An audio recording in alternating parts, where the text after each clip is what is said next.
So I am told Kulam, welcome. For those who don't know who I am, I'm Arthur Edelman, the chairman of the board of the Jerusalem Center of Public Affairs. And in that capacity, I really welcome all of you and for the extra effort you probably had to extend to get here, given all this inclement weather. So in the name of the center, and particularly in the name of the Elazar family, I want to thank you for being here. As expected and hoped for, it really is standing room only. Is anybody sitting? Yes, on the steps. A few household issues.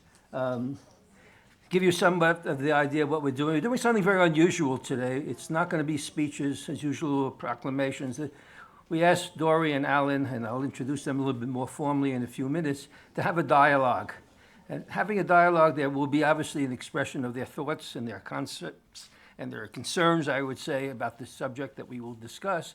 But there will be an interaction that usually does not occur when people are just making presentations.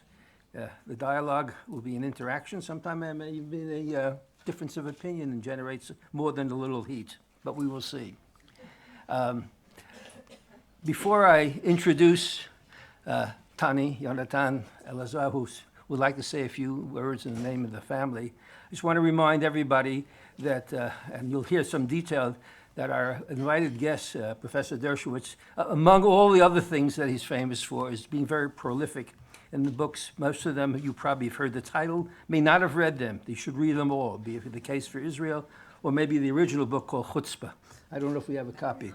Almost all of the books, we have copies outside on the desk, outside, and I really would encourage you to pick them up. They are being sold, I admit, at a discount. This is not, we don't pocket the money, but I think this very much will honor Alan, and I think will help spread the word and his message even wider than it's been up till now. So I'm going to ask Tani, Yonatan, to make a few words, say a few words for the family.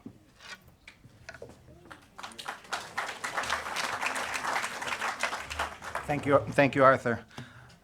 קודם כל, תודה רבה שבאתם בערב כזה. I'll continue in English in a moment. הבטחתי לכולם, אמרתי שזה יהיה באנגלית, וזה יהיה באנגלית. אבל רציתי קודם כל להודות למרכז ולכל העובדים שלו. אני לא אמנה את כולם, אבל תודה רבה לשגריר דורי גוד, לפרופסור דרשוויץ שהסכים לדבר איתנו היום, לאהובה שסגרה את כל הפינות. תודה רבה. It's hard to know where to begin. It's been a few years since we've met here. Last time we've met to remember my father was 4 years ago, which is not to say that we haven't remembered him during that time. There have been many occasions for that, for me and probably for many people here. Time passes for all of us, but time has passed him by. My father is 64 years old. His younger brother, David, is 75 years old.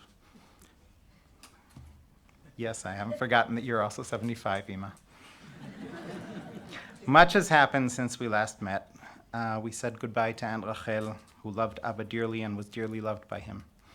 We marked my mother's 75th birthday, though a celebration is still in the works. We celebrated Yara's birth. We celebrated Gidon's 40th birthday. Nomi, who has turned 50 this year, though not yet gone from this world, is no longer with us here. During these last few years, I have often wondered what he would say about so many things. That's a thought that I've heard echoed by so many of you in a consistent manner since he died. Such a commonplace thing to say, to feel, to think, yet it suggests an obvious fact that bears mentioning. Daniel Elazar's opinion was something to take notice of. It was a valuable gem to be savored and considered. His intellect was a formidable tool, sharp, often provoking. He may not have always been right, not if you ask him, by the way, but his assessments were always fascinating in and of themselves. But it's important for me to stress that he backed his positions by more than knowledge and intellectual insight. They were powered by a deep belief. He believed in the gospel of the human spirit, believing it to be capable of transcending practically any crisis, any challenge, save the greatest of all in his eyes, stupidity. He believed in the power and the value of democratic republicanism. We've wondered much among ourselves what my father would say about the US elections in general, Trump in particular, the various outcomes in its wake. None of us, however, would risk an opinion out loud on it. While I have no idea what he would say about recent and future developments in the US, I know that it would be nothing we could imagine. He would find the kernels of insight as to what good could come of it, what good would come of it, as soon as Americans remembered the depth of their tradition, of the historical source of their native convictions. And those, by the way, were two more things he believed in, tradition and history. He saw both as powers of nature, with both negative and positive effects on us all, whether we were aware of it or not. I believe that was the reason for plumbing both of these and many other fields as well, to see where they might lead us, how they affect human affairs. His book on Sfaradim, the other Jews, while using both history and tradition, is not really about the past, but about the promise of the future. In building towards civil war, while indulging one of his peculiar hobbies, we still don't know what to do with the old musket in Ima's boydom. The book outlines a warning for us today to be aware of more than just momentary electoral currents when sailing the present and charting the future. It was always difficult to explain to my friends what exactly my father does for a living. It's no easier now. Was he a historian, a sociologist, a political scientist, an activist? Indicative of this conundrum are the various ways that he's seen today. I was able to raise a bewildered smile on my daughter's face with a quote by Professor Daniel Elazar in an article about the latest Harry Potter film, where he was called a sociologist. In a piece published this last, thank you, Arthur, for bringing that to our notice. In a piece published this last July about the Chinese fetish with things Jewish, he was a historian. In September, a Jerusalem Post editorial does indeed call him a political scientist, which I think he was, And lastly, in the recent elections, a blog in the Philadelphia Inquirer opens its assessment of Bernie Sanders' prospects in the primaries with Elazar's half-century-old model of America's three regional political cultures. That was published before the primaries ended, and it was exactly correct. Of those three cultures, the three political regional cultures, it seems clear to me that the individualistic culture, the one most concerned with self-interest, has taken the day in the US today. I'm sure we'll hear some echo of this from Ambassador Gold and Professor Alan Dershowitz this evening. I want to thank Ambassador Gold for his efforts in leading the center and hosting this event. Thank you, Professor Dershowitz, for agreeing to share your own insights and views with us today. My father encouraged discussions and insisted on presenting conflicting views on issues in the Jerusalem Center's publications, in the belief that truth is often born of machloket. To paraphrase Walt Whitman, our ship has not yet weathered every rack, and we have not yet won the prize we sought. But the waters we sail in are enriched by my father's teachings. His heritage is all around us. My father does not feel my arm, he has no pulse nor will, also from the same poem. But those things we held dear are still sailing the waters all over the world on their way to safe ports. His heritage fills our children's education, informs our own choices, lends us strength, and fills our hearts. Thank you all for coming tonight, and I hope you'll enjoy the evening.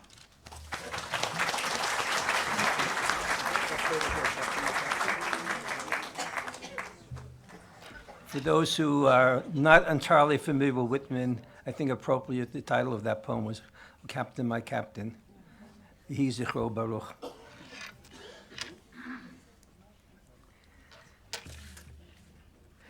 Let me give you a little bit of idea how we're going to do this.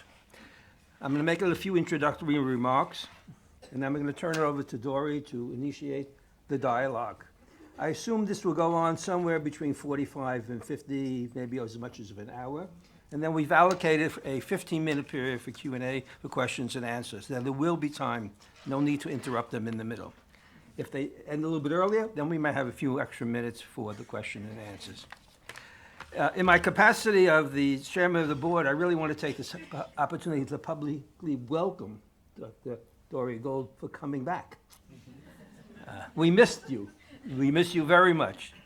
As most of you know, the Dore took over the helm of the Jerusalem Center from Danny in the year 2000 and served continuously while doing a few other things along the way in that capacity till he was sort of drafted, or arm twisted, I'm not so sure what the right term would be, by Prime Minister Netanyahu to serve as the Director General of the Ministry of Foreign Affairs, which he did from the period of 2015 through October 2016, and now formally we're back. So thank you. As I said, we all miss you, and we're all very excited for the future now that the activities will go into overdrive. Those of you who don't know, Dore is a graduate of Columbia University, both a BA, MA, and his PhD, and received it in 1984. Specialized in the area of Middle East and international law, and made Aliyah relatively soon afterwards and worked in the Jaffe Center. And there he was involved in many of the deliberations of as an advisor from the Hebron to the Madrid Peace Conference and the like. But most importantly, in the year 1997, for the 2 years before he came to take over the job as chairman, he was our ambassador to the UN and really represented Israel in the best sense of the word. I'm not so sure we've ever had as good a representative there since. And I think I say that because I think that's been a problematic area for who should be our mouthpieces there in the best sense of the word. While he was serving as chairman, he was more than prolific. And I just to read you a few titles of the books that he put out, I think gives you some sense of the idea. This is all done while we're actively running the center. And these books and the subjects very much reflected much of the interest in the activity of the Jerusalem Center. The rise of nuclear Iran, how terrible Tehran defies the West. The fights for Jerusalem, radical Islam, the West, and the future of the Holy City. Hatred Kingdom, how Saudi Arabia supports the new global terrorism. U.S. military strategy in the Middle East. And much, much more, and many articles and publications in terms of interviews, and really in the world press, from anything from the Times, Washington Post, Wall Street Journal, and a list of newspapers are too long to list. So I welcome once again, Dore. I think the past is only an indication of how prolific and productive we're going to be in the future. I also have the particular pleasure of welcoming Professor Alan Dershowitz, who was also born where I was born. It's a place called Brooklyn, New York. Actually, we grew up in a place called Borough Park before it became euphemistically black. And that's not, we're talking about Afro-Americans. And I'm going to come back and talk about this in a minute. Alan was a graduate of law school. He clerked for Judge Bazelon, but most interesting for Justice Arthur Goldberg in the Supreme Court, and then became a faculty member at Harvard Law School at the age of 25, and became the youngest tenured professor ever, and I think today still, appointed at the Harvard Law School. He, as most people know, is, some people think the nation's, I'm talking about the U.S., most famous and deservedly so civil rights lawyer, somebody who distinguishes himself defending the individual rights, whoever they may be. And that thing is a thing that stands out. His perspective, everybody's entitled to a defense, everybody's entitled to the civil rights, and without that, the country will not function. People have called him which we know as he's an advocate of Israel, and some of the books and the titles I'm sure you know, The Case for Israel and the like.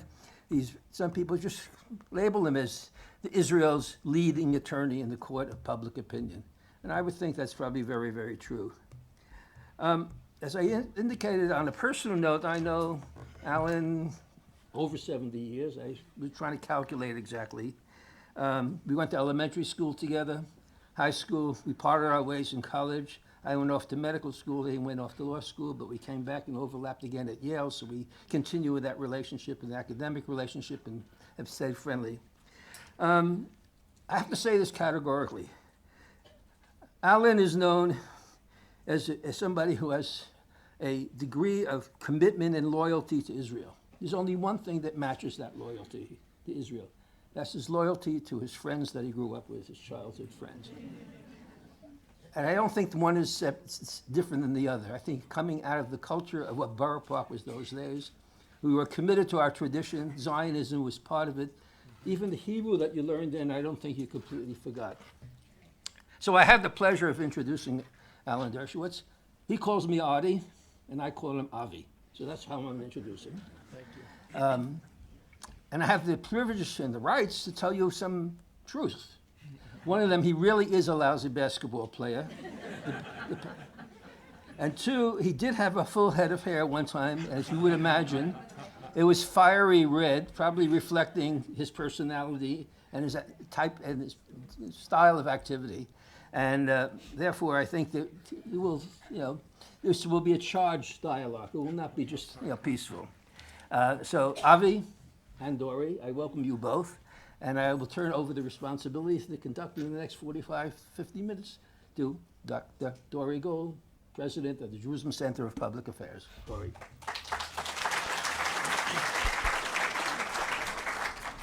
Well, Alan, thank you again for attending this and for contributing to our knowledge. Because the U.S. and Israel have... Because the U.S. and Israel have to lean over. Because the U.S. and Israel are so similar and everyone's visiting each other, we tend to take our countries for granted in terms of the knowledge base we're supposed to have. But America just had an election. And it's true that you can watch on cable television in Israel, CNN, Fox, whatever you want, MSNBC. But we really don't understand what occurred. And I'm going to ask a very specific question. And then, is there a problem? I don't know. Maybe you're not hearing it nonetheless. I don't know. As close as possible. How to kiss a microphone.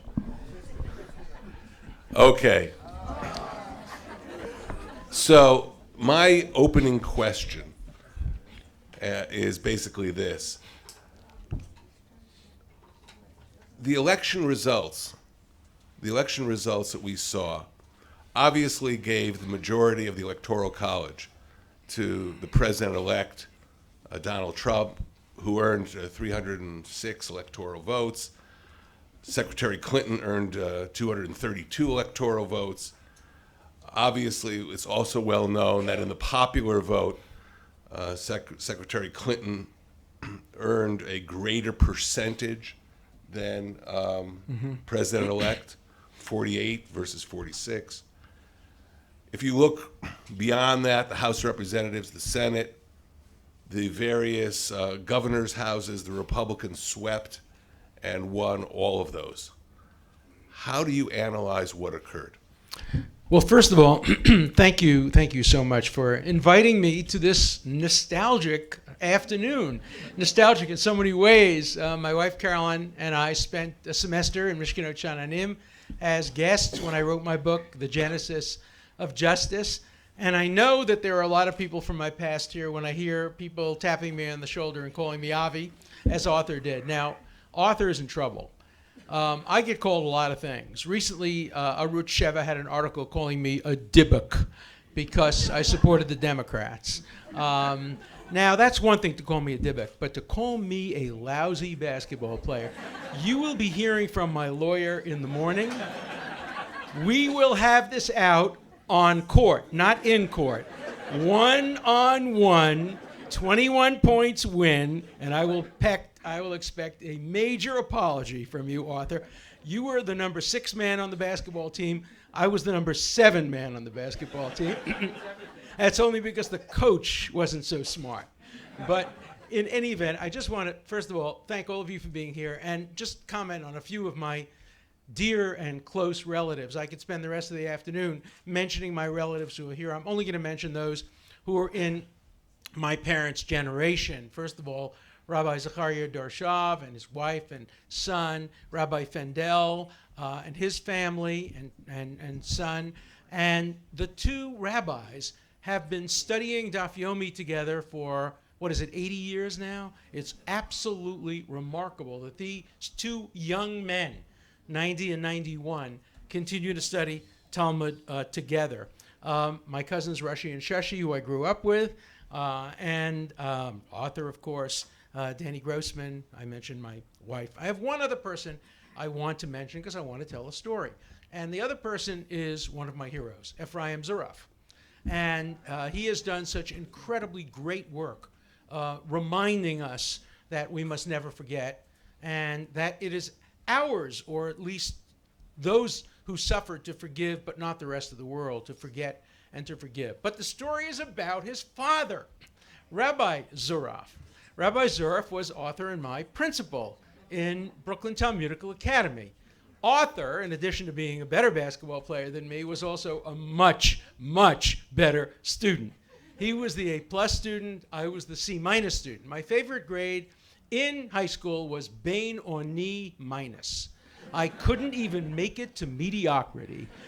So Rabbi Zuraf called me in my senior year, and he said, look, Dershowitz, you got a good mouth on you, but a Yiddish cup you do not have. We got to figure out a job for you that you can do a lot of talking, but not a lot of thinking. He said, I have two suggestions. One, you could be a lawyer, or second, you could be a conservative rabbi. I wasn't smart enough to be a rabbi of any kind, so I became a lawyer. And it is such a thrill for me to be on the same platform with Dore Gold, because I have admired him so much, admired everything he's done, his writings, his advocacy.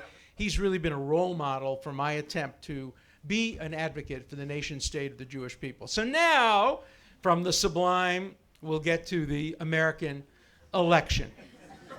I have to tell you, it wasn't that unpredictable to me. I wrote a book, and it has a unique title. It was called Electile Dysfunction, a guide for unaroused voters, and the title came from the fact that polls showed that the vast majority of Americans hated both candidates and weren't voting for a candidate, they were voting against a candidate. And I wrote this book in 2 or 3 weeks in August of this year when Hillary Clinton was ahead by 12 points. And I predicted in the book that it would be an extremely close election, that Trump would probably win. And I looked at Brexit. I looked at what was going on around the world with the growth of populism, with the left getting more left all over the world, on university campuses particularly, with the right growing more right in Hungary, Poland, Lithuania, Latvia, Greece, France, and the movement toward extremes, the movement toward populism, and the movement toward instability and unpredictability. And I think it's a worldwide trend, and America is not immune from those trends. So it was obvious to me that Trump would do much better than the polls were predicting. I actually predicted there would be a split between the electoral vote and the popular vote. I actually thought it would go the other way. My own view was that Hillary might very well win the electoral vote, but Trump might win the popular vote. I got that wrong. But the election itself doesn't tell us much about the American public. It could have gone either way. So don't think of a Trump victory as a kind of mandate throughout America for his policies any more than you should have thought of a Clinton victory, if she had won, as a mandate for her. Essentially, America is divided. It's split down the middle. The 70,000 votes in 3 states determined the electoral outcome. It could have gone either way. By the way, I got booed for saying that at the Zionist Organization of America because I was trying to make a point. Israel must remain bipartisan. It must remain a bipartisan issue. We can never allow an election to become a referendum over Israel because we could lose. And I used the fact that the election was essentially a tie and could have gone either way as proof that those of you who think that only we should appeal to one party, not the other, are making a serious mistake. So I think the one thing we know for sure about the Trump administration, we can predict this with 100% certainty, it is unpredictable. We cannot know what's going to happen because if you look at the appointments he's made for the cabinet, they do not reflect a consistent policy. You can't discern from anything he's done in the appointment process what his policies are globally domestically, certainly not in relation to Israel. We have a pretty good idea who his ambassador to Israel will be. For the first time in modern history, it will be a man with no experience whatsoever in Israeli or Middle East politics, an amateur, a guy who will be appointed because of his loyalty to President-elect Trump and because he arranged for $1 million of contributions. This is cleaning the swamp. And the man himself, who's very bright, he's a very good lawyer, I know him, is well to the right of Mr. Bennett and way to the right of the current Israeli government on many, many issues. So does that mean that Trump represents that view? No. I don't think Donald Trump thought about that for a minute. I think if somebody else with slightly different views had been his loyal lawyer, had contributed $1 million, perhaps that person would have been getting the ambassadorship. When he appointed the Secretary of State, did he think about Israel? Of course not. When he appointed the head of the CIA, who was my student, a very bright guy, no. So his position toward Israel is represented by one of the dumbest statements that he made, and that's a low threshold, in which he said, my son-in-law will help us resolve the issue between the Palestinians. And first of all, son-in-law. Every American politician has a Jewish son-in-law. Let's start with that. Clinton, Cuomo, Roosevelt, Rockefeller, they've all been to our home. And the fact that you have a Jewish son-in-law doesn't tell you anything about any policy. I remember him, Jared, when he was a student at Harvard. He was a member of Chabad. I was the faculty advisor to Chabad.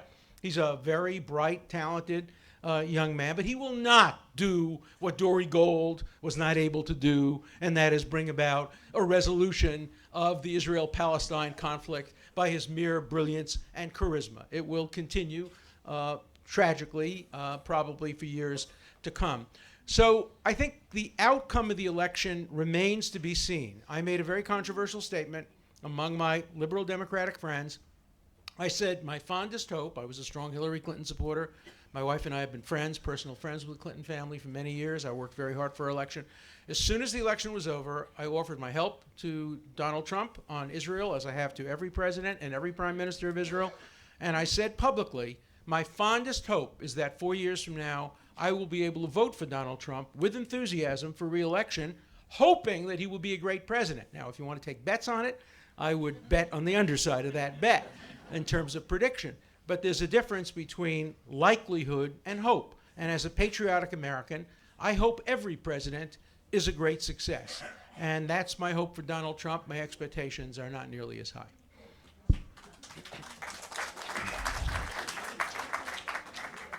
Well, while I'm a trained diplomat, I'm not sure how to assess the incoming administration or the various people mentioned for certain jobs. We try and figure that out by Googling names incessantly and seeing what we come up with, but I wouldn't take that to the bank. You used a word, Alan, populism. Right. And populism suggests to many people certain images, and particularly the antenna of the Jewish people immediately go up because you get concerned. What does populism bring? What does populism mean about stands towards Israel? So I'd like you to amplify on that issue of populism. I just want to add one thing. Brexit was a populist movement. But if you were for Brexit, were you against Israel? Not at all. No. If you are for the European Union staying together, or for the European Union somewhat separating itself, doesn't really have anything to do with Israel, except usually the resolutions of the EU in Brussels aren't particularly warm and fuzzy on Israel. So I'd like you to speculate or actually give us a little bit of a sense of what populism means. There's populism on the left and there's populism on the right. Sure. It's a great question. I have a chapter in my new book on populism because I saw the election as a clash between the populism of both Donald Trump and Sanders. Who would imagine two populist candidates, one a New York City real estate, a landlord, I mean, imagine anybody who would be less popular as a stereotype in the Middle West among working class people as a billionaire landlord from Manhattan.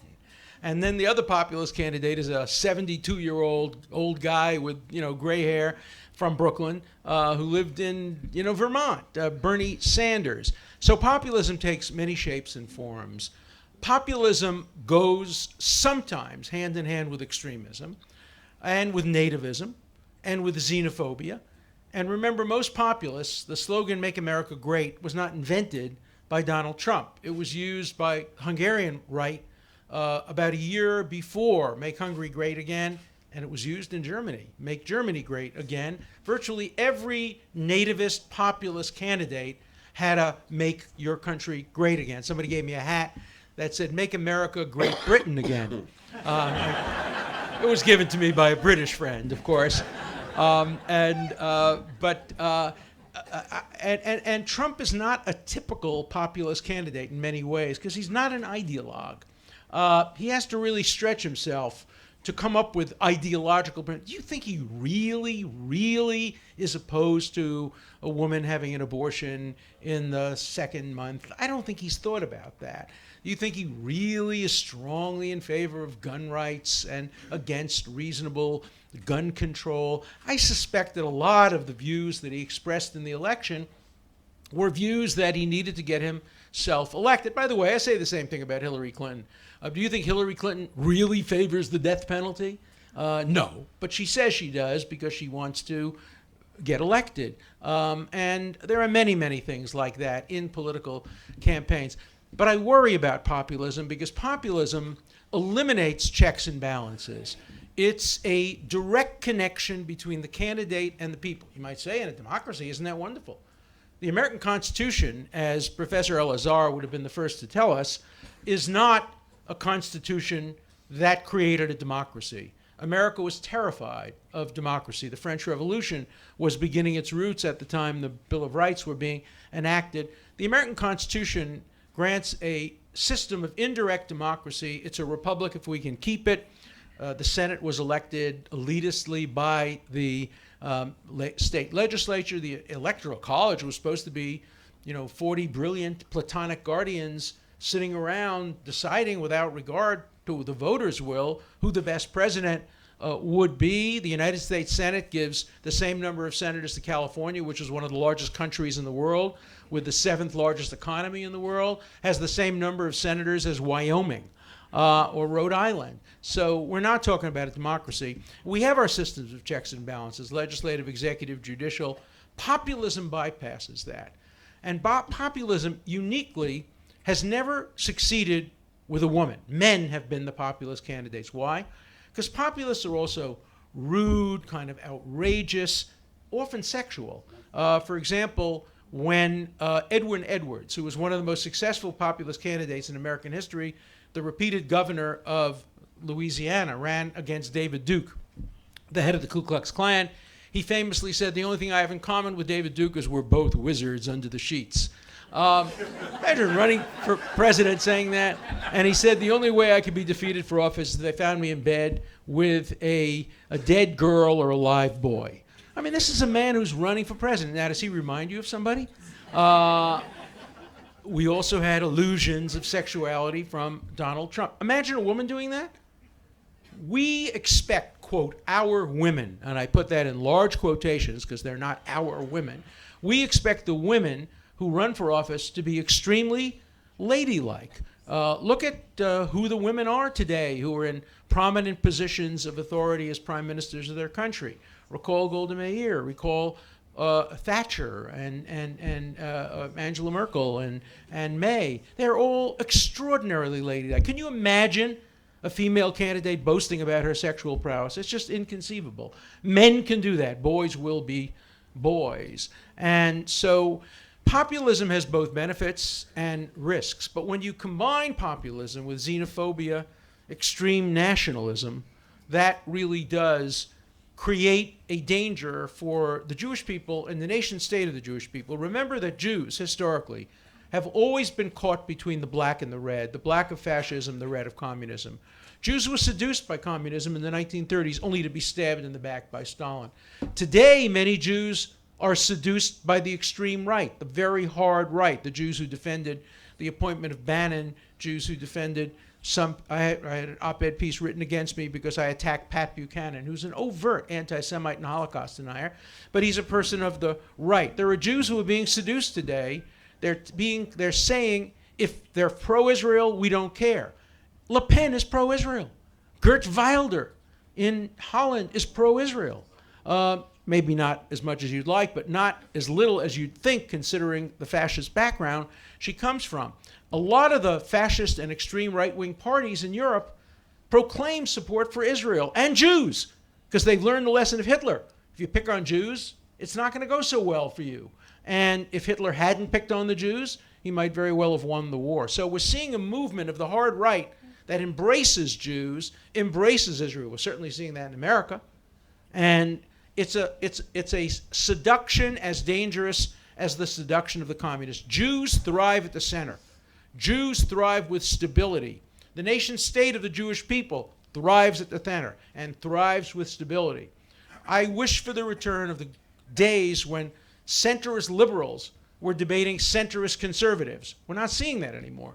Today it's the alt-right debating the alt-left, and it's reminiscent of the 1920s. In the 1920s, in France, in Germany, in Spain, in many parts of Europe, there were no centrist parties that were successful. The communists ran against the fascists, and that produced a cataclysmic result. So I think we face an enormous challenge in the years to come. And the biggest reason I supported my imperfect candidate, and Hillary Clinton was certainly an imperfect candidate, was I thought she promised greater stability than Donald Trump did, and I think the world cried out for stability. So I think populism is a knife that cuts both ways, and it's something to keep one's eye on. It is a potential danger and a challenge to the Jewish community and our nation state. You know, in Europe, the whole question of populism strikes in different ways.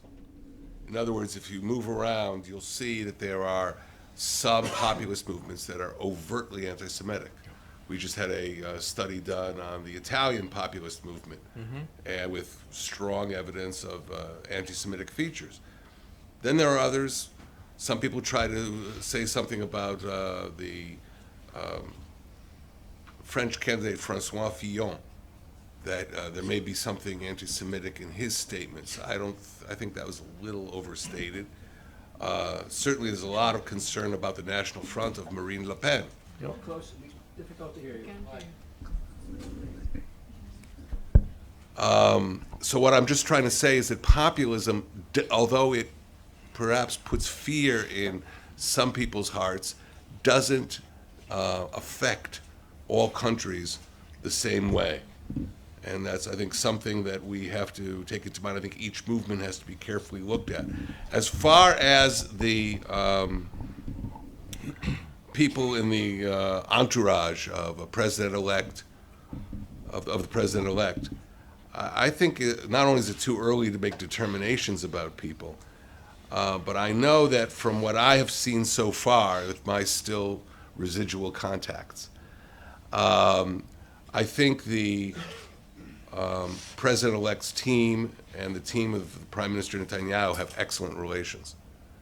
And I don't think there is a concern about the Trump administration becoming hostile or taking positions against Israel. But again, we have to wait until until the crises are tested.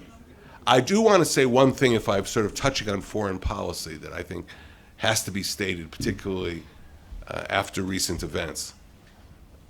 Beside populism, beside the desires of the various populist movements to challenge elites, despite the rage on internal policies these various movements have, we are in a very dangerous time, because I'll use a term that Henry Kissinger used in his last book.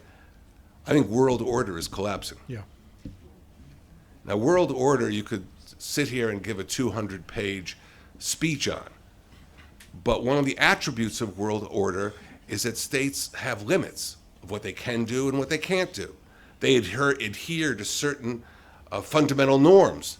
Even states that are very different. When the Universal Declaration of Human Rights was supported in the UN General Assembly, countries like the Soviet Union and Saudi Arabia felt compelled to take it into account, that you couldn't just dismiss it.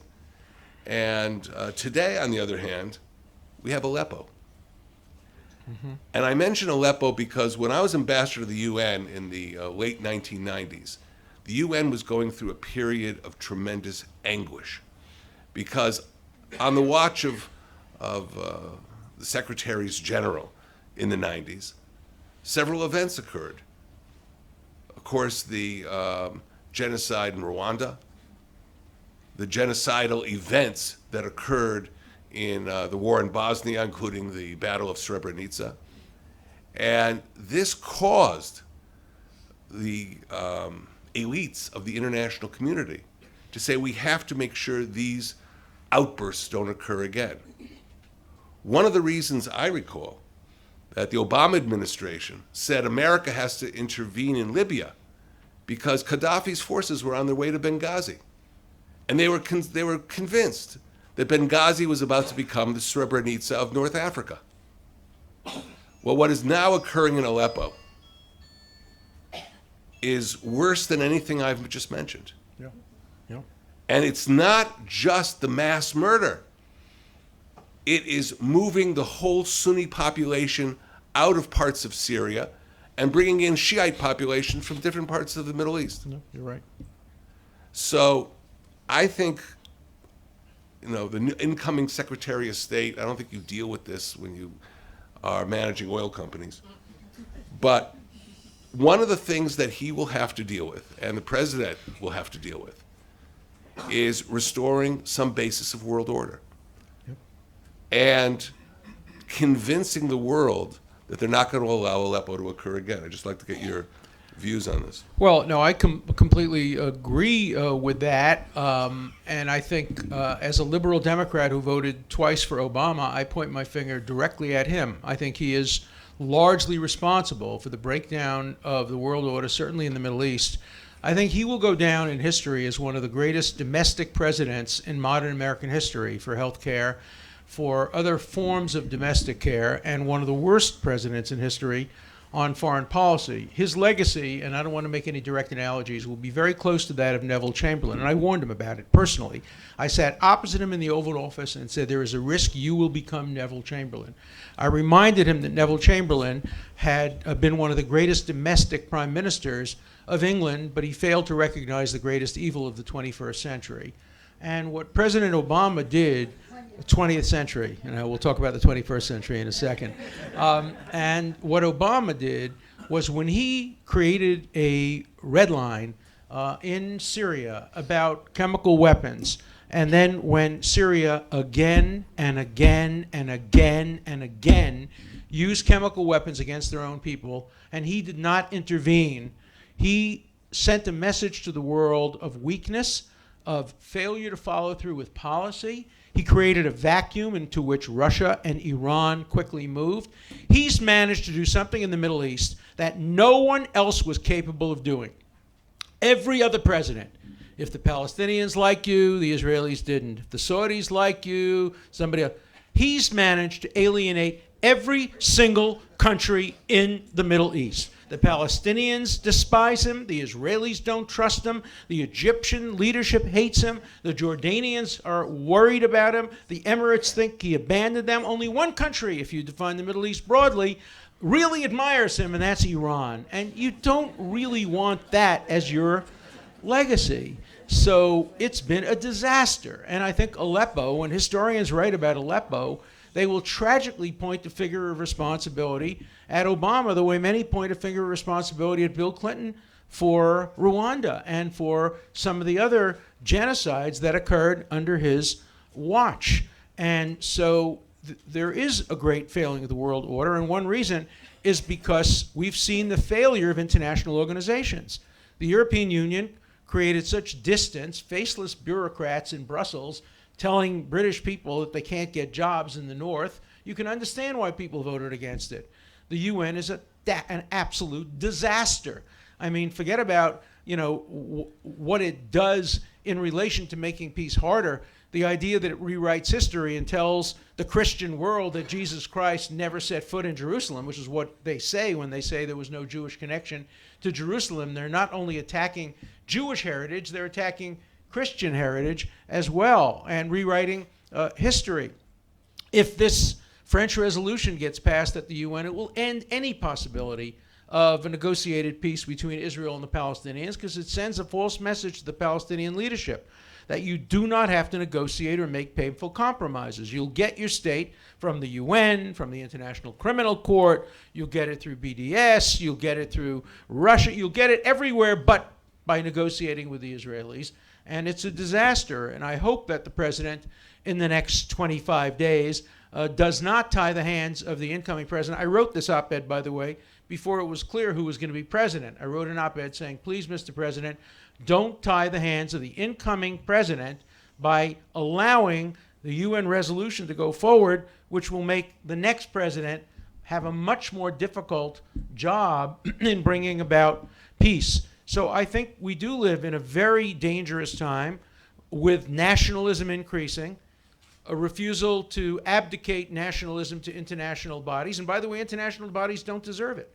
If I today could take a vote on abolishing the United Nations or preserving it in its current form, I think I would have to bite the bullet and say it should be abolished. I think it has done more harm than good. I think it has made peace in the region much more difficult. As you know, Dore, I was offered the job. I could never take it because I would never be as good as you were, to be Israel's representative to the UN by Netanyahu and Lieberman.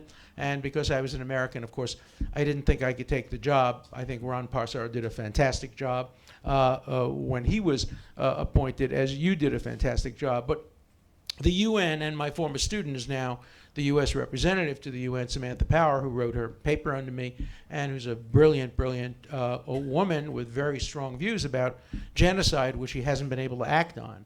I'm waiting to have my lunch with her as soon as she leaves office, maybe on the 21st, and sit down and have an honest talk with her about how she feels about Aleppo. But I'm terrified of the fact that the Secretary of State has no knowledge of what's going on in Aleppo. Our new representative to the United Nations, the former governor of South Carolina, probably never heard of Aleppo before she was appointed to the UN. She's a bright woman and a quick learner. But the collective inexperience of this new administration is just, to me, very, very frightening. And one more word about populism. I think the one thing that populism has in common, right-wing, left-wing, is scapegoating. Populists need to scapegoat in order to gain popular support. They have to point fingers of blame at people. So Le Pen and Geert Wilders points to Muslims. In Hungary, they are still pointing to Jews. In Greece, it's, again, the Jews. And whenever they're scapegoating, there's at least some possibility that you know who will be the scapegoat. So again, I reiterate the danger. I want to mention one more country that none of us has mentioned, and that I think going on over a next 20-year period poses one of the greatest dangers of instability in the world, and that's Turkey. Turkey was an incredibly stable place in the Middle East. It was not an Arab country, it was a Muslim country. It was connected to Europe, it was connected to Asia and Africa. It is a member of NATO, which means if ever there's a conflict theoretically between Israel and Turkey, theoretically at least, the United States is obliged to take Turkey's side because we have a treaty with Turkey, NATO. We don't have a treaty with Israel. We're seeing increasing instability in Turkey. And it's not only the one person, Erdogan, who is very destabilizing, but I think we're seeing the rise of many destabilizing forces. I think that the administration here in Israel did a good job in trying to recreate relationships. It's in the best interest of Turkey, certainly, to have good relations with Israel. But again, Turkey is utterly unpredictable over the short and medium term. I wanted to share with you some of my experiences which touch on these subjects from recent months. We noticed something in the Ministry of Foreign Affairs that had occurred with Sudan that was of relevance to the security of Israel. Because of the war in Yemen, Sudan no longer aligned itself with Iran and aligned itself with Saudi Arabia. Now, how does that affect us? Because those of you who follow this would know that many of the Iranian weapons ships that brought weaponry to Hamas in the Gaza Strip came to Port Sudan, unloaded their weapons, and then the weapons were shipped up Sudan, up Egypt, to the Gaza Strip.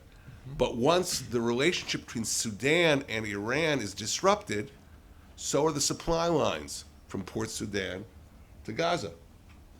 So that raised the question, what do you do with Sudan? The president of Sudan is wanted by the International Criminal Court. He's a war criminal, yeah. As a war criminal, but not just any war criminal. He's involved in genocide in Darfur. So, one of the things you do in diplomacy is a little bit of professional chit-chat with various people. And I'm sitting with the top leadership of a foreign ministry of a great European power. And I'm saying, I'm sure you noticed what happened in Sudan. What do we do? Its president is wanted by the International Criminal Court. And therefore, do we think about changing our relation with that country? Do we change the relationship with lower levels but not with the president? How do we go about this? And rather than share with their Israeli colleague in equal anguish over the question, what I heard was, well, we support realpolitik. So this is a country that would condemn us in 5 minutes for a shell that went the wrong way in the Gaza Strip. But when I'm trying to have an honest discussion about genocide, I found it impossible. In any event, this sort of shows a little bit about the world we're living in and how people can be killed in droves in Aleppo, and the world, the foreign ministries of the world aren't shouting about this. One other thing I have to say also, which is not the same subject, but it's somehow related. Right before actually in 2009, when I was a private citizen, the president of the Jerusalem Center for Public Affairs, I received a message from an old UN colleague. And he said, Dore, you have to come to London. I have to introduce you to somebody. And I said, well, I'm just not free to go to London. It costs a lot of money to fly there. I have to stay in a hotel. Come.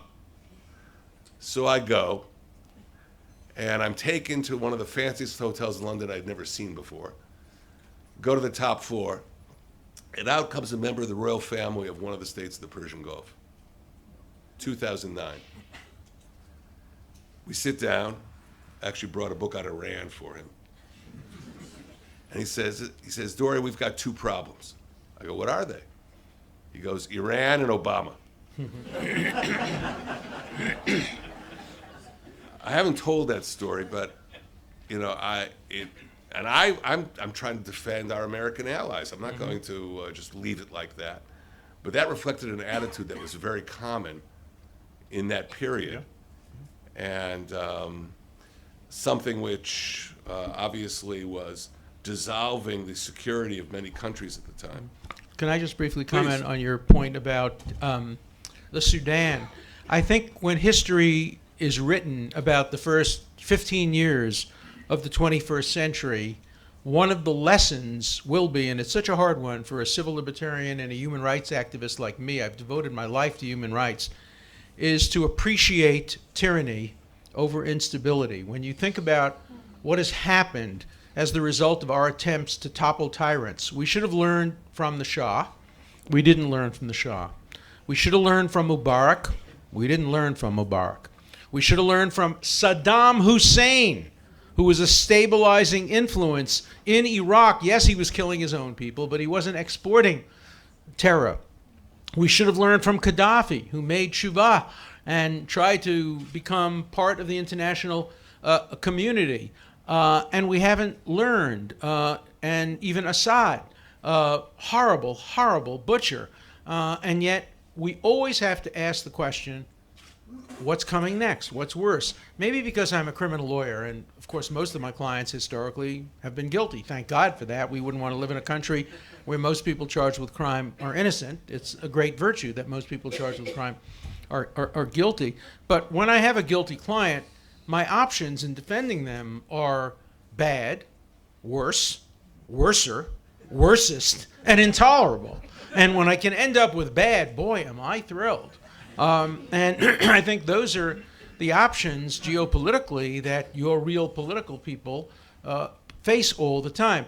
The difference is, of course, the double standard applied to Israel. When Israel dealt with South Africa, because it was the only country in Africa that would deal with Israel during the apartheid regime, you were singled out for criticism, even though every Arab country in the world traded with South Africa and supported apartheid. It's so easy when you're terrorists to support Mandela. But when you're a country that needs resources, you make deals with the devil. I think it was Franklin Delano Roosevelt who was asked about why he supported the dictator of Guatemala, and somebody said, well, he's a son of a bitch.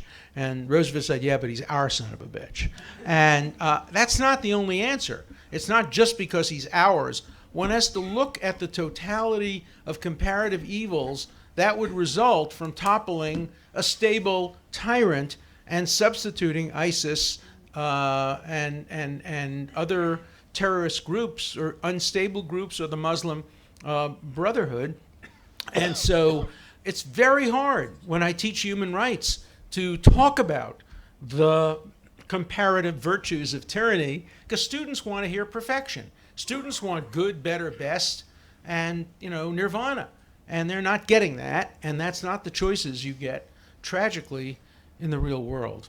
What I was really trying to say was that if we have a common basis of values, of norms of international behavior, then when you're going anguishing over what to do about a country like Sudan that's changing its policies, you want your partner on the other side to go through the same kind of anguish or face the same kind of dilemma.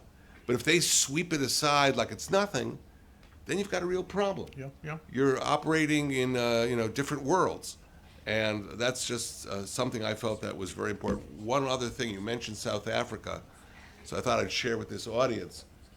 I spent a lot of time trying to melt the ice between Israel and the post-apartheid regime in South Africa, with several visits. And one of the little tidbits of information that this audience might find interesting, I went to the place where there's now a museum where the training ground of the ANC, military training ground of the African National Congress, was located. And one of the little tidbits I found out when I was there was that parts of this farm were Jewish-owned. And Nelson Mandela used to hide out there from the apartheid police. Right. And like any good Jewish house, in the house that he was hiding in, there was a library. So if you have to kill time while you're hiding out from the police, at least you can read books. And one of the books that Mandela read while he was hiding out there was a book well known to this audience. It was called The Revolt by Menachem Begin. Wow. And that story allowed me to speak to South African foreign minister and say, the head of your movement and the man who headed our movement had a kind of intellectual contact that most people don't know about, because we have got to create a new narrative, for lack of a better word, in order to break through with countries with whom we didn't have very good relations in the past. Maybe we should go on to some questions. I just wanted to make one more brief point, if I can, about tensions. Again, I grew up as a civil rights activist in the 1960s. I went down south and worked for the rights of African Americans. I fought against segregation. We're seeing an increasing tension now between the African American community in the United States and the Jewish community, and it's made problems for young college students, tremendous problems. Take, for example, a very popular organization in America called Black Lives Matter. Black Lives Matter. And clearly, discrimination against black young men by police is a serious issue. So I became very active in the issue of Black Lives Matter, and then suddenly a group of radicals led by a Jew, introduced into the Black Lives Matter platform criticism of only one country, of course Israel, calling it genocidal and apartheid. And I publicly split with Black Lives Matter and urged Jewish kids and Zionists and all decent people to work for Black Lives, but not through that organization. It's akin to what happened in the 30s when the Communist Party had many good policies, but no decent person would work for those good policies through the Communist Party. But now on college campuses it's getting worse because there's a concept called intersectionality. And it's very prominent on college campuses, and it poses a unique problem for Jewish and Zionist kids. Intersectionality postulates that all the oppressed people of the world, whether they be Palestinians or women or gays or Latinos or African Americans, are all oppressed collectively by the same group of, and you can imagine who the ofs are, colonialists, capitalists, and Zionists. And so in order to become active in civil rights or civil liberties on college campuses today, you have to disavow and delegitimate Israel. For example, if you want to be active in gay rights organizations, you have to acknowledge that, of course, Israel is very supportive of gay rights in general, but that is pinkwashing. That just is a cover for how bad it is to the Palestinians. The same thing with Startup Nation. Sure, Israel contributes a lot to the world economy and to technology, but that's a cover designed to cover what it's doing to the Palestinians. Art washing. Yes, Israel contributes to art and culture, but it should be boycotted because it's a cover. Of course, the essential core definition of anti-Semitism is anything that a Jew does that appears to be good must have a bad motive. And that's what all of these arguments at bottom come down to. And they're anti-Semitic to the core. And yet college students often don't see that because they see one oppressed group in the world. They don't care about Aleppo. College students don't care about Aleppo. They only care about the Palestinians. And it's remarkable because if you look at Palestinian human rights, I support Palestinian human rights, they're about a 7 on a scale of 10, maybe a 6 on a scale of 10. After all, the Palestinians could have had a state in 1937, in 1947, 48, in 1967, in 2000, in 2008, and no other group claiming statehood, not the Kurds, not the Chechens, not the Tibetans, have ever turned down an offer of statehood and then complained about it so bitterly. But our students are being incredibly brainwashed, and it's largely through the BDS program. And there's an article in today's Jerusalem Post, I think, saying, wow, great, the BDS program has failed. No university campus has adopted BDS. That's misleading. Nobody ever thought any university campus would adopt BDS, and I can tell you why. When one campus did, Hampshire College, which my son went to, the alumni all got together. I was the leader in that campaign, and we told the president of Hampshire College, if you divest from Israel, we divest from you. We will cut out all alumni contributions. We spread that all over the country, and every college president knows now they can't divest from Israel. But that's not the function of BDS. The function of BDS is to persuade the next generation of leaders that Israel is the worst human rights offender in the world. And that's why it's not enough to win against BDS. We have to win in the marketplace of ideas. And just I'll end with one little vignette, which many of you might find interesting. So a year ago, my granddaughter was a student at Oxford, and I had been asked a few times to come to Oxford and debate at the Oxford Union, which is the oldest and greatest debate society in the world. But I'd always been told you can't win a debate at the Oxford Union for Israel. But my granddaughter was there, so I had to accept. And I don't like to lose.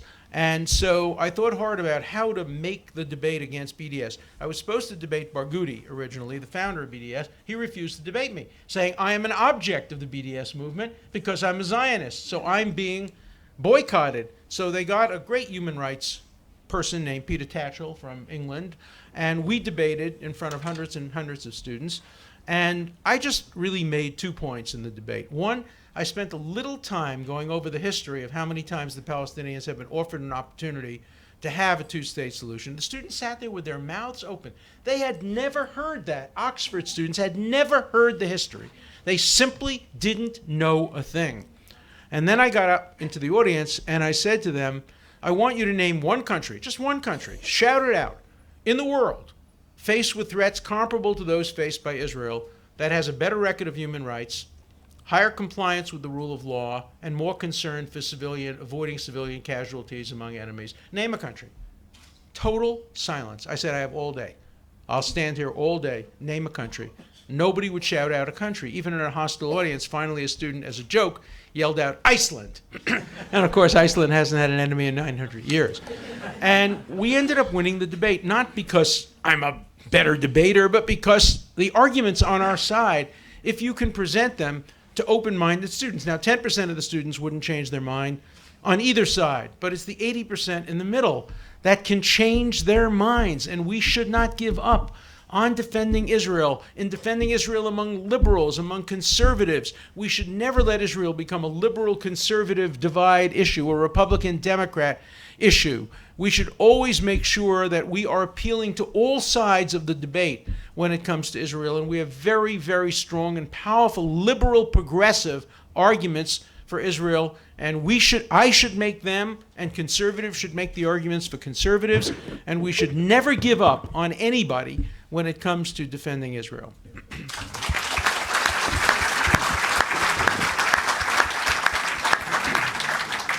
We have a few minutes for some questions. I really request that people ask questions, not make long statements.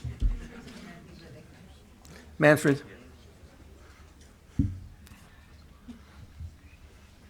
First of all, thanks, Alan. Thanks, Dore, for a brilliant afternoon. You mentioned, Alan, that scapegoating comes with populism, and they are extremists. There is a centralist movement in Europe where scapegoating comes also, and you have experienced it yourself when you were in Norway. You were not admitted at universities. They didn't want you. Socialism scapegoats in many countries. Why should we prefer in Sweden the socialists to the populists of the Swedish right? Well, that's a very good question. There's no question that Norway is a perfect example. So I went to Norway. I was invited to Norway to speak. But guess who invited me? A Christian Zionist organization. The Jewish community in Norway refused to meet with me. The established Jewish community, of course, Chabad met with me. Chabad meets with every Jew. But the established Jewish community refused to meet with me. I was too much of a Zionist. And the universities, they all offered to invite me to speak if I would speak about O.J. Simpson. But they said, we don't want to hear you on Israel. We've already heard about Israel from Noam Chomsky, Norman Finkelstein, Gilad Atzmon. So why do we need to hear from you? To their credit, the students overrode the faculty, and the student groups got me invited to the 3 major Norwegian universities where we got standing ovations from the students. Not because they agreed necessarily with everything I was saying, just because they wanted to hear a different view. Now, it's changed in Norway. Why? There's been an election. And the conservatives are in power. The socialists are out of power. In Spain, the same thing has happened. In Europe, you have elections that are referenda on Israel. The elections aren't determined by Israel, but who wins the election determines the policy of the government. That's what I never want to see happen in the United States. So, look, you take a risk with populists, and you may prevail in a country. And I have to tell you, I think that this administration in Israel did the right thing by refusing to meet with the Swedish foreign minister. The Swedish foreign minister has made statements beyond the pale of acceptability, and there is no reason why the Israeli government ought to legitimate those by meeting. You can have diplomacy. Believe me, there's diplomacy under the radar, but there's a big difference between quiet diplomacy, as you know, and legitimation. And I think it was the right thing to do, not to legitimate the bigotry of not only Sweden, but we're seeing it in many parts of Northern Europe among socialists. I agree with you. Edward?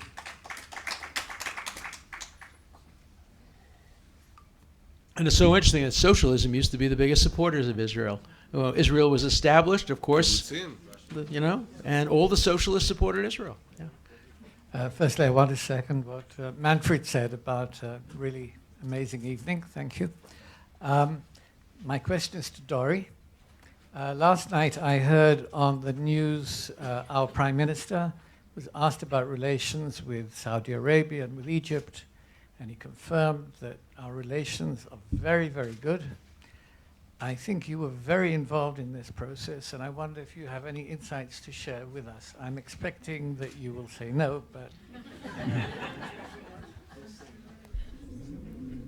I will leave out some important details, but I'll give you a taste.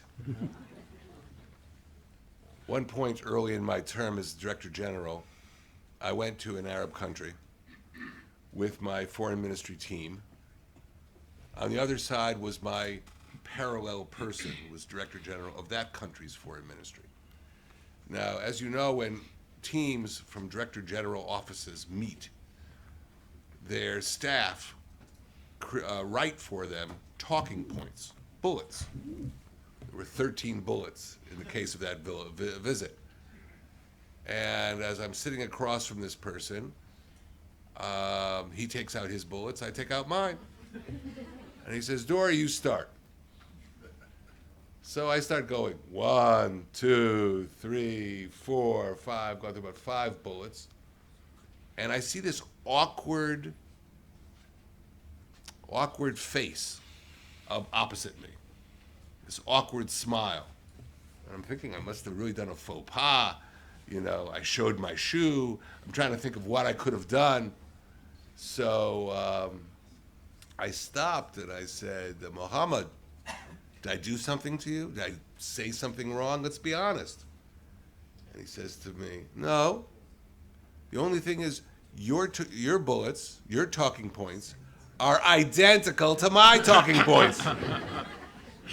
So if you want to understand what's going on between Israel and the Sunni world, I think that gives you a sense, a taste, of what exactly is going on without having to identify what country that was. So now let me make a controversial point about that. There is no better time in the history of Israel for Israel to reach out and try its best to make a compromise peace with the Palestinians, because unless that happens, the relationship with the Saudis and with the Emirates will always be incomplete. Now, don't sacrifice security. I would never in a million years dream of urging Israel to make a single decision ever compromising one iota its security, and you should never listen to the world when it tells you to compromise security. Never, ever, under any circumstances. But I'm not talking about that. I'm talking about making a deal that requires political compromises, political risks, alienating some people in the interests of trying to bring about a compromise peace. Will it work? I doubt it. Does it pay to try? Absolutely. I think the Saudis have to become persuaded that Israel is genuinely interested. I believe it. I think Donald Trump believes it.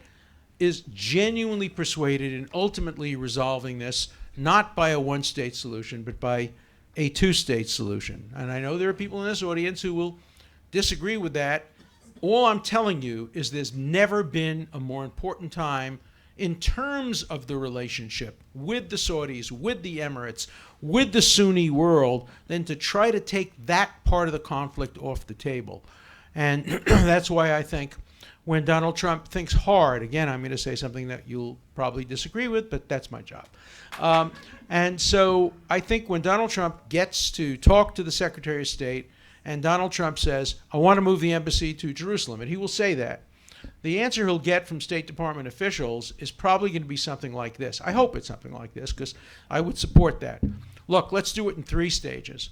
Number 1, the United States hereby recognizes Jerusalem, certainly the undisputed parts of Jerusalem, West Jerusalem, as part of Israel, so that this absurd notion that somebody born in Hadassah Hospital can't write Jerusalem, Israel on their passport is changed. That's just executive order. That's just the president. Trump can do that in 30 seconds, and he should do it in 20 seconds, because nobody disputes that West Jerusalem, the pre-67 Jerusalem, is part of Jerusalem. Step 1. Step 2, He should say that the United States policy is for a united, undivided Jerusalem, which will always be Israel's eternal capital, and where the American embassy will always be forever.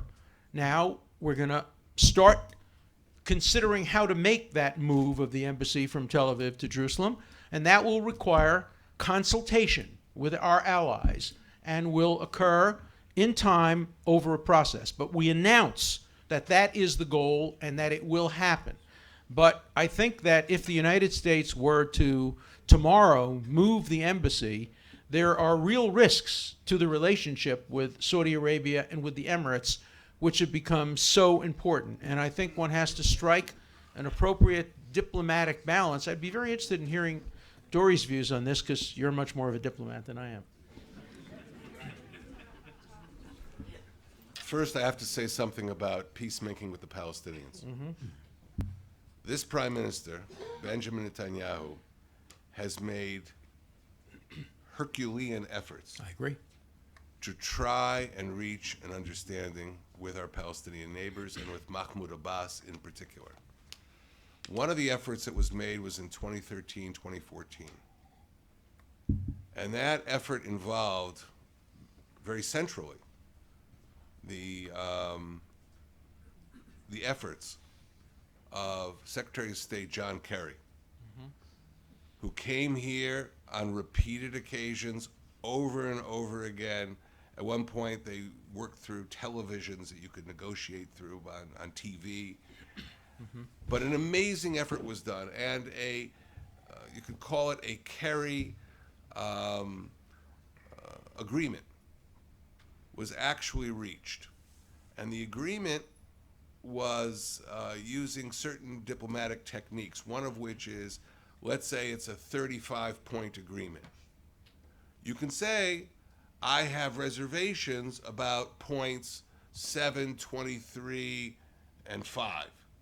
And that way you can come to an agreement, get a certain amount of material Exactly right. worked on, and then go on. So Israel agreed to the agreement. Israel agreed. Israel went forward and agreed. Now, the turn was of Mahmoud Abbas, of Abu Mazen. And instead of having Kerry go to Ramallah with the draft, it was given to President Obama. And Mahmoud Abbas, Abu Mazen, came into the Oval Office and was asked point blank by President Obama, you know the terms. Do you accept the agreement the way that Mr. Netanyahu accepted it? You can have reservations. You can say, well, we didn't get this, we didn't get that, so I have a problem with these particular clauses. But are you willing to do that? The answer of Mahmoud Abbas was, I'll get back to you. His favorite answer, yeah. I'll get back to you. He still hasn't gotten back. Yeah, yeah. So why am I saying that? Because in an ideal world, it would be wonderful if we could resolve the Israeli-Palestinian conflict, although I admit I'm a skeptic. But make the effort. So what I just told you is something the Arab states know. And one of the challenges is how to go forward with our relations with the Arab world while the Palestinians are stuck in their own world. And I think there are ways of doing it. But frankly, Israel did its best to try and make a deal work. Why doesn't the world know more about this? Why is this something that's coming as something of a surprise to me and probably to many people in the audience? Why hasn't this been majorly publicized around the world so everybody knows what steps were taken? You know, it's all open source material, what I just told you. You've got a computer, you go into Google, much of it's in the Washington Post. Dan, we Thank- have time for two more questions. Right. Dan. Thank you, Mr. Chairman. To Ambassador Gold and Professor Dershowitz, the point of reference of the discussion between Israel and the Palestinians has been defending Israel. That has been the point of reference. In fact, Professor Dershowitz, that's been the point of reference in each one of the books that you make for Israel. I'd like to know, as a a member of the JCPA team and the type of work that the Jerusalem Center is doing under General Cooperwasser, looking at the political culture of the Palestinian side and the public discussion of the Palestinian side, which is, it seems not at all to be lending itself to any ability to make any compromises. One example, it is a legislated line item, budget item in the Palestinian Authority budget for $310 million to be budgeted towards terrorists and their families. As well as in the BDS example, the problem of Explain what that means. it means that the Palestinian Authority, as a matter of its official budget, has created an incentivization for terrorism for young men and women to prosecute, to carry out terror attacks against Israelis and receive more money for the more heinous crime that they commit, whether they are killed in the attack or whether they survive or incarcerated in Israel. Now, there is a system, as General Cooperwasser points out in his path-breaking study, now available on the JCPA website, in which if you are imprisoned, incarcerated in Israel as a terrorist, you are then given more and more of a trust fund payment the more years you spend in Israeli prisons. And then when you are released, you're given a higher rank in the Palestinian military structure, security structure, when you're released. So there is an incentivization for terrorism. Point number two, the Palestinian BDS strategy is based on the denormalization strategy, which means no connection with Israelis. No cultural, no business, no health, no anything. Let me just interrupt you. The Abbas has said publicly that he is against the BDS movement. Well, I can tell you that all of the NGOs, I mean, according to the work we've done, all the NGOs and the Palestinian political leadership have basically been the architects of the denormalization movement. You know, through their chairman of the Palestinian Football Association, nearly got Israel expelled from the International Football League. So this policy has completely turned off the Israeli, what they call the peace camp, and the entire public consensus in Israel. Question, what role can liberal leaders or Jewish community leaders, are they aware of this? What role can they play in this, in putting the Palestinians on diplomatic defense in order to pressure them to come to the table, as opposed to constantly defending Israel as the point of reference in the discussion? Well, I think that's always done. I mean, everybody who tries to make the case for Israel makes the case about how difficult it has been to negotiate in any way with the Palestinians, and we all point out the violations of the Oslo Accords, which obviously prevented them, in theory, from incentivizing terrorism. Look, is Abbas a partner for peace? Are the Palestinians a partner for the peace? They're the worst possible partner. It's very, very difficult. But I think what Israel hasn't done effectively is to make it clear to the world how many times, how often, how recently they have made peace offers. You ask the typical American whether Bibi Netanyahu wants peace, he'll tell you no.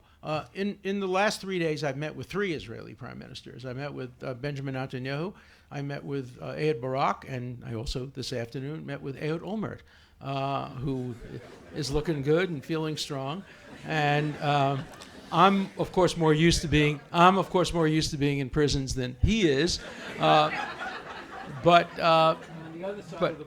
usually on the other side of the bars. But I think the attempt to pressure the Palestinians is ongoing and hasn't proved to be successful, because the Palestinians have also been told by members of the international community they don't have to negotiate with Israel. The French say they'll give them a state. The Russians say they'll give them a state. The International Criminal Court says we'll end the settlement policies of Israel. And so I think the messages have all been mixed. The point you make about BDS, of course the Palestinians support BDS, though they say they oppose it. And we're hearing all kinds of mixed messages of this kind. And I agree with you that we have to both defend Israel. But one point I want to make sure I make it before we end this discussion. The great difference between the Israel that I grew up with as a young Zionist, the Israel of Ben-Gurion, and the Israel of today, is that the Israel of Ben-Gurion was a beggar nation. It could not survive without reparations from Germany, without financial support from the United States, without arms from Czechoslovakia. And I think one of the greatest things that's happened in modern history is that Israel has become a self-supporting, self-defending country. It now has one of the most powerful armies in the world, one of the best economies in the world. The best answer to BDS, by the way, whenever I debate BDS and the students say we should boycott Israeli products, I say, fine, throw away your cell phones. And then I give them a list of other things and medicines that they would have to throw away. The best answer to BDS is to develop technologies and medicines that nobody can be without. And, you know, it's great to be a moral country. And the Jewish people always put morality very high on their values. And they learned in the Shoah that morality without power will never result in the survival of the Jewish people. We should have learned that a long time ago, just looking at the Tefillah, at the Psalm of David, where he says, Hashem oz li amo yitain, Hashem yivarechet amo b'shalom. God will give the Jewish people first strength, oz, and only then will there be any possibility of peace. The only way peace will occur is through a very strong Israel and a very strong tie between Israel and the United States. In his recent brilliant book on the peace process, the argument was made that if you look at the history of American-Israeli relationships, those presidents that have been very supportive of Israel have gotten concessions and movement from Israel. And those presidents who have failed to show support for Israel have gotten nothing from Israel. And you'd think the United States would learn its lesson from that. If they want peace, they need a strong Israel, a powerful Israel, a strong alliance between Israel and the United States, and pressure to be placed on the Palestinians to make the moves toward peace. Right now, the Palestinians benefit by not moving toward peace, by putting the searchlight of the world on Israel, and it's working. And we have to take into account that reality as well. We have time for two more very brief questions, but before that, I'm going to ask a comment from Dan. First of all, again, thanks, Artie. This is really a treat. When Alan, before he left the States, of course, he gave me his long list of people he has to meet, including President, Prime Minister, you name it. And of course, speeches, which he gave like 5 speeches in 3 days just now. And he said of the speeches he was invited to at the Globes conference and everything, but he said the 2 things he had to do was, of course, dedicate a Beit Midrash in honor of his mother, Claire, which he did last night at Matan at a Torah Learning Institute in Ra'anana. And the only other thing which was a requisite was he said, and you have to set up something with Artie Edelman. He's asked me something, and of course that turned out to be, of course, together with Dore, and this was together. So by the way, Dore, I don't know if you noticed this actually, but something like Oxford and something Alan was accused of by the losers of the Oxford debate was we actually have kind of stacked the audience here tonight. You brought brilliant people like Dan Diker and Mandell to speak, and Alan brought his mishpucha. Brilliant people as well, by the way. Yeah, no, that clearly tips the scales. Alan, would you like to comment about just that one accusation you had at Oxford about you tipping the scales and stacking the deck? What Tatchell said when he said that you won the debate there because... He said I won the debate because my wife and my granddaughter were part of the audience that got to vote. I said, yeah, but I don't know on which side they voted.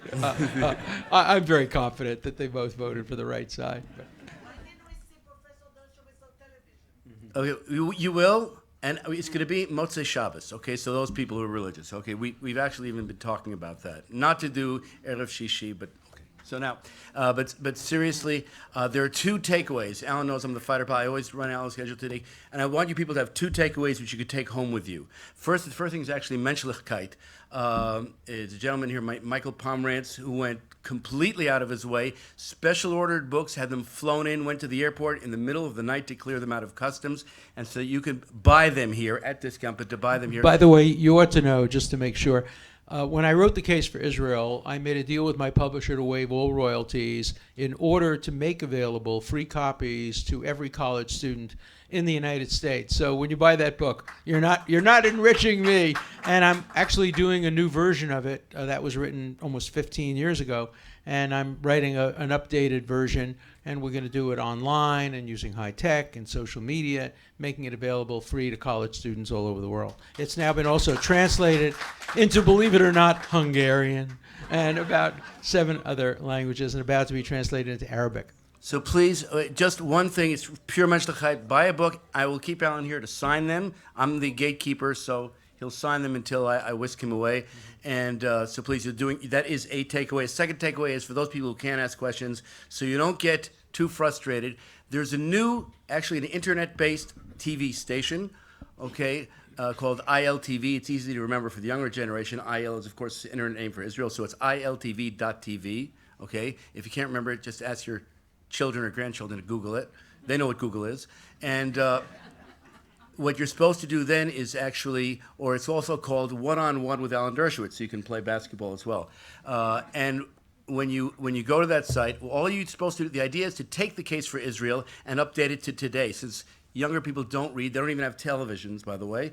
So actually people do, they take their cell phone, they make a 20 to 30 second question, and they send that to the site, and then Alan on his program answers it, and then they can in turn, or you can in turn, take your question, Alan's answer, send it on Instagram, Facebook. Again, your grandchildren will help you on that.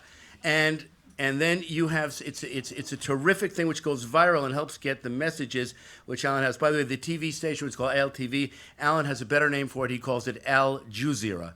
So those are 2 takeaways for you. Arthur, go back to your last question. Thank you. All right, we will end in 2 minutes, but we have time for 2 very brief questions. Dershowitz described Obama's failure to interfere with the chemical warfare in Syria and other places as a failure of his, and I think it was a success because he's in favor of chemical warfare. It helps to Shiitize the Middle East, beginning in Elazar and going on from there. History will tell that I was right. Well, I'm sure that Obama has no interest in Shiitizing the Middle East. I think he's a man of good intentions and a man of goodwill, but I think his foreign policy has been an absolute disaster and has created the vacuums that have been filled by Iran. I wouldn't say that Hamas is today stronger than as the result of anything that Obama has done. I think it's very important that if you have somebody who you don't like, and I got into trouble for this recently because I defended Bannon, who I don't like, against attack that he was an anti-Semite. I saw no evidence at all that Bannon was an anti-Semite. But I strongly opposed his appointment because he was anti-Muslim and anti-woman. And many liberals immediately attacked him as an anti-Semite. And I think many people overgeneralize. When you don't like somebody, you throw everything at them. A lot of people in this room, and it's understandable, don't like President Obama for his attitudes toward Israel. But to suggest that he wants to see the emergence of Shia over Sunni is, I think, a misunderstanding of the actual facts. Okay. The last question will be from Danny's brother.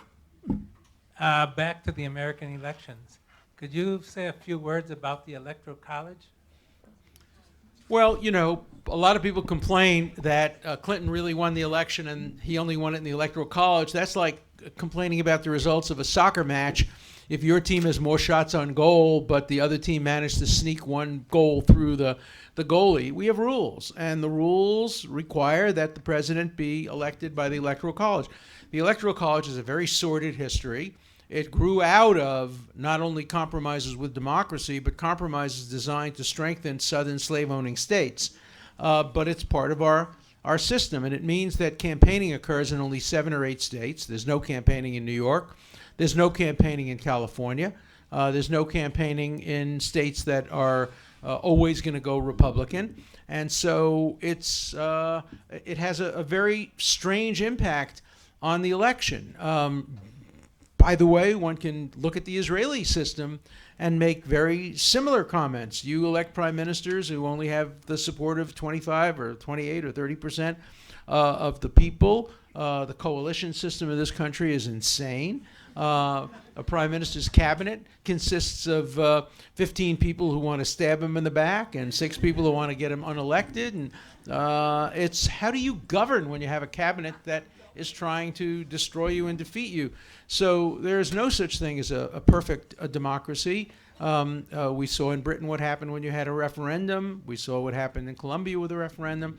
The Electoral College is anachronistic. It will never be changed because you need a constitutional amendment to change it, and the small states have enough power under the current system to prevent a constitutional amendment. There have been all kinds of tricks that have been thought of. So one trick is to say that every state should pass legislation compelling their electors to cast all of their votes for whoever wins the national popular vote. But that would probably be unconstitutional, and probably the states that benefit from the current system wouldn't vote for it. So we're stuck with the Electoral College. I don't think we'll ever see it end. It's started its destructive force in 1820 when Andrew Jackson, an upstart populist, ran against the most establishment candidate imaginable, John Quincy Adams, the son of the second president. And of the 10 million people in America, only 250,000 were eligible to vote in the election. And that election went popularly to Andrew Jackson by 150,000 to 100,000, overwhelming. But the Electoral College didn't like that result, and the electors in the House of Representatives turned it over to the losing candidate. That's happened several times in our history, and I think we have to ultimately, unfortunately, have to live with it. Thank you very much, Dore, Avi, and thank you very much, the whole audience. Bye. Thank you very, very, very much. Wonderful as usual.